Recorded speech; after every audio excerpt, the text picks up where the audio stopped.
जय हिंद मेरे प्यारे साथियों, कैसे हैं आप सब। आशा करता हूं कि आप बढ़िया होंगे। आज के इस वीडियो में हम आपको बताएंगे कि मध्य प्रदेश पुलिस कांस्टेबल 2023 की जो जिन भी अभ्यर्थियों का नाम वेटिंग लिस्ट में था, 357 अभ्यर्थी ऐसे हैं जिनकी जो है वेटिंग क्लियर हुई। कल ही शाम को पुलिस मुख्यालय का आदेश आया जिसमें 357 अभ्यर्थी ऐसे हैं जो चाहे डीएफ में हो या आपका डीएफ हो, चाहे एसएएफ हो, चाहे रेडियो, तीनों यूनिट्स में जो है वेटिंग क्लियर हुई है रिक्वायरमेंट के अकॉर्डिंग। ठीक है, बात ये आती है कि सर अब आगे की प्रोसेस क्या होने वाली है। दूसरा ये क्वेश्चन है बच्चों को कि क्या सर आगे भी वेटिंग लिस्ट जारी होगी, तो इसके बारे में मैं भी आपको बताऊंगा। तो सबसे पहले मैं बता दूं कि अगर आप वेटिंग लिस्ट वाला आप आदेश देखेंगे, कल जो आदेश आया तो उसमें आप ऊपर से देखेंगे तो ऊपर में आपको ये समझ में आएगा कि उसमें स्पष्ट लिखा है जो भी अभ्यर्थी इस बात में रुके हुए थे, इस इसके लिए रुके थे कि कहीं न कहीं उनका डीएफ में नाम आएगा या रेडियो में नाम आएगा, तभी जो है कहीं न कहीं उन लोग जॉइन करने जाएँगे। मतलब कहीं न कहीं ऑलरेडी पहले से नाम आ चुका था और इसी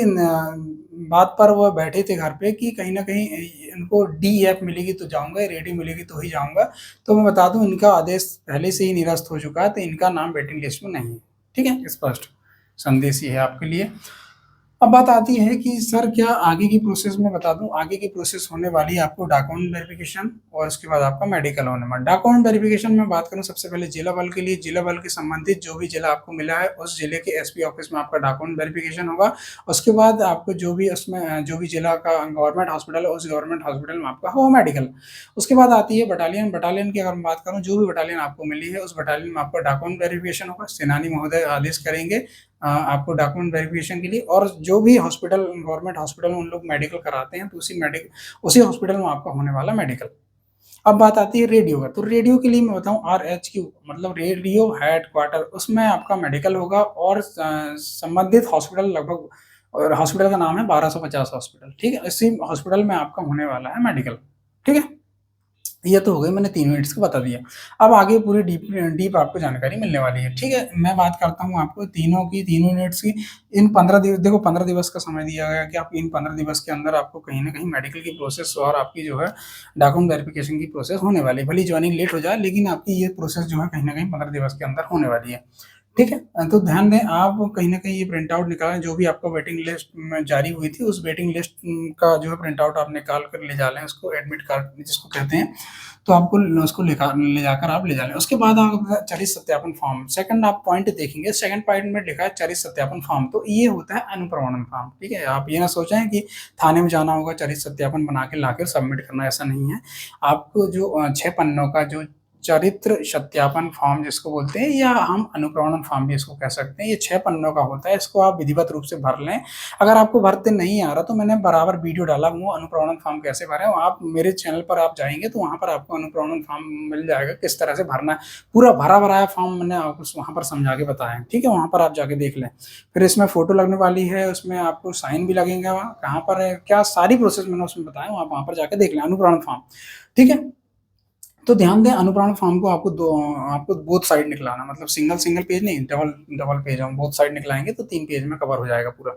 ठीक है, नेक्स्ट आपका आता है कि नेक्स्ट सीना और ऊंचाई, मतलब मेडिकल संबंधी जो भी प्रोसेस होने वाली है, आपका हाइट, चेस्ट, नौकनी, फ्लैट फुट, आई टेस्ट, ये सारी प्रोसेस होने वाली है। तो ये प्रोसेस में किसी प्रकार की छूट नहीं मिलने वाली है आपको। ठीक है, नेक्स्ट आपके, अब जब आप डॉक्यूमेंट वेरिफिकेशन किया है तो उसमें आपको जो है जिला पुलिस अधीक्षक कार्यालय से आपको फोन जाएगा कि कब आपको जो है मेडिकल देने आना है, कब डॉक्यूमेंट वेरिफिकेशन होना है। तो जब भी वो लोग आपको फ़ोन करें तो उस हिसाब से आप लगभग 5 दिन की तैयारी से जाएँ, क्योंकि कहीं न कहीं आपका डॉक्यूमेंट वेरिफिकेशन करवाने के बाद, क्योंकि कम लड़के हो, आप डॉक्यूमेंट वेरिफिकेशन करा लेगा और फिर तत्काल ही आपका मंगलवार या शुक्रवार जो भी मेडिकल बोर्ड बैठता है तो आपका जो मेडिकल करवा लेंगे उन लोग। ठीक है, ये हो गया। और अब बात आती है कि चरित्र सत्यापन, जो चरित्र सत्यापन कार्रवाई, मतलब जो आप अनुप्रमाणन फॉर्म भरोगे उसके बाद चरित्र सत्यापन कार्रवाई होगी। चरित्र सत्यापन कार्रवाई के बाद जो है कहीं न कहीं आपका मेडिकल होगा।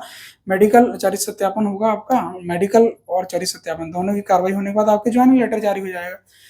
तो ज्वाइनिंग आप समय से अगर आप नहीं करते हैं तो फिर आपको कहीं न कहीं दिक्कत होने वाली है। ठीक है, क्योंकि स्पष्ट उसमें निर्देश है कि अगर आप ज्वाइन नहीं करते तो स्वतः ही आपका ज्वाइनिंग आदेश निरस्त हो जाएगा। ठीक है?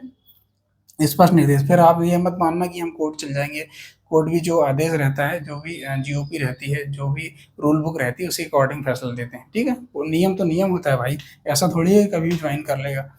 नेक्स्ट आता है कि अब आता है मेडिकल कंडीशन। कुछ लड़के ऐसे हैं जिनके साथ मेडिकल कंडीशन, और कुछ महिलाएँ ऐसी होती हैं जिनके साथ मेडिकल कंडीशन होती है। उनके लिए ये है कि आप कोई दिक्कत नहीं। आप जो भी जिला आपको मिला है, जो भी यूनिट्स आपको मिली है, उस यूनिट्स में आप संबंधित अधिकारी, जो भी वरिष्ठ अधिकारी, जैसे अब मैं डीएफ की बात करूँ, जिला पुलिस अधीक्षक रहते हैं, एसपी जिनको बोलते हैं, या आरएचक्यू में आप चले जाएँ, वहाँ पर भी जो भी वरिष्ठ अधिकारी, वहाँ पर आप इन्फॉर्मेशन दे दें। या आप एसएफ की बात करूँ, तो एसएफ में आप बटालियन में जो सेनानी महोदय रहते हैं, तो सेनानी महोदय का आप एक आवेदन दे दें और जानकारी आप दे दें, क्योंकि कहीं न कहीं मेडिकल कंडीशन होगी। अगर आप यहाँ पर आप जानकारी नहीं देंगे, तो आपकी जो कहीं न कहीं निरस्त हो जाएगी, ये सब जो उम्मीदवारी जो है आपकी सारी निरस्त हो जाएगी, ठीक है? तो आप ये तो जानकारी हो गई पहली। दूसरी जानकारी ये है डॉक्यूमेंट वेरिफिकेशन संबंध में आके कौन-कौन से डॉक्यूमेंट्स आपको लेकर जाना है। तो दस्तावेज में आके 2 फ़ोटो आपकी ऑलरेडी उसमें लगेंगी, अनुप्रमाण फॉर्म में 2 फ़ोटो आपको एक्स्ट्रा लेकर जाना है, ठीक है? आधार कार्ड आपको लेकर जाना है। आधार कार्ड ध्यान रखना, आप आधार वेरिफिकेशन यहाँ पर होने वाला है, तो आधार कार्ड आप लॉक नहीं होना चाहिए, उसको अनलॉक करवा लें आप, ठीक है? जन्मतिथि प्रमाण पत्र की अगर बात करूँ, तो ये 10वीं की मार्कशीट से वेरीफाई हो जाती है आपकी जन्मतिथि। कोई ज़रूरी नहीं है कि आपका जो है जन्म प्रमाण पत्र होना अनिवार्य है, तो ये 10वीं की मार्कशीट से वेरीफाई हो जाती है, निश्चिंत रहें आप। अगर आपके पास अगर आपकी शादी हो गई, आपके लड़के हैं, हो गए होंगे, तो आप वहाँ पर उनका बर्थ सर्टिफिकेट आप ले जा सकते हैं, ताकि दर्शाने के लिए ये तो रहेगा कि आपकी जो है आपके शादी हो गई, आपके जो भी होंगे आपके पुत्र या पुत्री। शैक्षणिक योग्यता की अगर मैं बात करूँ, शैक्षणिक योग्यता में आपको जो भी शैक्षणिक योग्यता आपने लगाए होंगे, 10वीं 12वीं या कॉलेज या आपने 8वीं पास जो भी होंगे, ठीक है? वो आप लगा सकते हैं। जाति प्रमाण पत्र की अगर मैं बात करूँ, तो जाति प्रमाण पत्र में एसटी, एससी और ओबीसी जो जिनका जाति प्रमाण पत्र बनता है, तो उन लोग जाति प्रमाण पत्र बनवा लें। और निश्चिंत ऐसा मत सोचें आप कि नया जाति प्रमाण पत्र, पुराना जाति प्रमाण पत्र है आपके पास, तो पुराना जाति प्रमाण पत्र आप लगा दें, ठीक है? नेक्स्ट आता है रोजगार पंजीयन के लिए। ऐसा कोई नियम नहीं फिलहाल तो अभी पुलिस मुख्यालय ने सिरे से खारिज कर दिया, तो आप ठीक है। अगर देखो यार, जाति रोजगार पंजीयन में बनवाने में ज़्यादा लंबी प्रोसेस नहीं है, तो आप बनवा लें, कहीं अब दिक्कत ना हो, क्योंकि फिर अगर वहाँ से बोलेंगे कि बनवाने के लिए, तो फिर दिक्कत ना हो, आप परेशान ना हो, इसलिए इसको बनवा लें। जो पुराना होगा तो इसको ले जाना, कोई दिक्कत नहीं। एनसीसी सर्टिफिकेट में लगभग 5 नंबर इनको मिले होंगे, है ना? तो इनका जो फ़ायदा लिए हैं इन लोगों ने, तो भाई यहाँ आपको सर्टिफिकेट लगाना होगा, एनसीसी सर्टिफिकेट। अब बात आती है होमगार्ड के लिए। होमगार्ड में इन्होंने आयु की लाभ लिए हैं, या इन्होंने कहीं न कहीं यहाँ पर होमगार्ड का लाभ लिए हैं, तो इन लोगों को क्या काम करने पड़ेगा, ये सर्टिफिकेट बनवाना पड़ेगा। अब 3 साल का सर्टिफिकेट वो होमगार्ड कार्यालय से आप बनवा लेंगे, उनको पता है ये सब जानकारी। भूतपूर्व सैनिकों के लिए जिला सैनिक कल्याण बोर्ड रहता है, हर जिलों में रहता है, तो यहाँ पर से आप एक्स में सर्टिफिकेट आप बनवा लें, ठीक है?